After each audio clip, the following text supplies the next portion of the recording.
Kembali dengan saya, Febiana Wahyanggraini dalam acara Berita Febi. Kami akan menyajikan dan menyampaikan berita yang terkini, akurat dan terpercaya untuk kalian semua. Berita pertama yaitu tentang perpanjangan PSBB di Jabodetabek. PSBB di Jakarta akhirnya diperpanjang hingga 22 Mei 2020. Hal ini dilakukan karena angka kasus COVID-19 terus mengalami peningkatan selama fase PSBB pertama. Sebelumnya, pemerintah Provinsi DKI Jakarta menerapkan PSBB pada 10 April hingga 2 pekan, dan seharusnya hari ini menjadi hari terakhir PSBB. Namun, Gubernur DKI Jakarta, Bapak Anies Baswedan, memutuskan PSBB Jakarta harus diperpanjang hingga 22 Mei. Kami putuskan untuk memperpanjang pelaksanaan PSBB, diperpanjang 28 hari, ujar Anies Baswedan di dalam jumpa pers di Balai Kota hari Rabu 22 bulan 4 2020.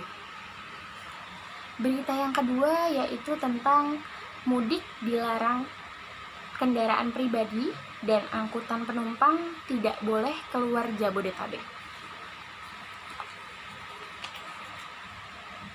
Penumpang tidak boleh keluar Jabodetabek karena polisi akan melarang kendaraan pribadi, baik motor dan mobil, serta kendaraan umum untuk keluar wilayah Jabodetabek. Dirlantas Polda Metro Jaya, Kombes Pol Sambodo Purnomo-Yogo mengatakan pemeriksaan dan penyekatan kendaraan tersebut dilakukan di 19 titik pos pengamanan terpadu yang tersebar di wilayah Jabodetabek. Kita akan melaksanakan pemeriksaan dan penyekatan.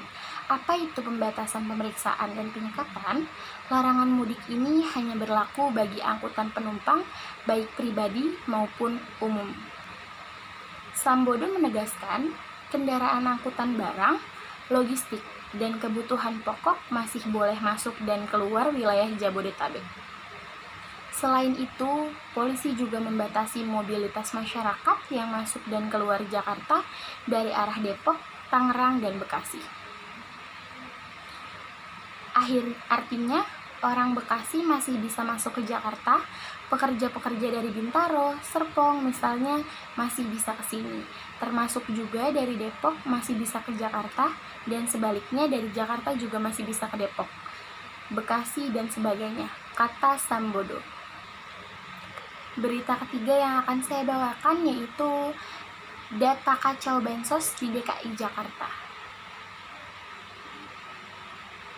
Sekretaris Komisi E DPRD DKI Jakarta, Joni Simanjuntak, membenarkan jika namanya masuk ke dalam penerimaan bantuan sosial dari pemerintah Provinsi DKI Jakarta.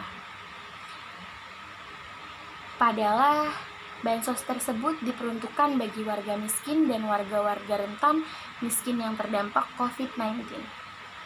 Iya betul, itu nama saya, itu dari RT saya, nggak ada lagi, ucap Joni saat dihubungi pada hari Rabu 22 bulan 4 2020.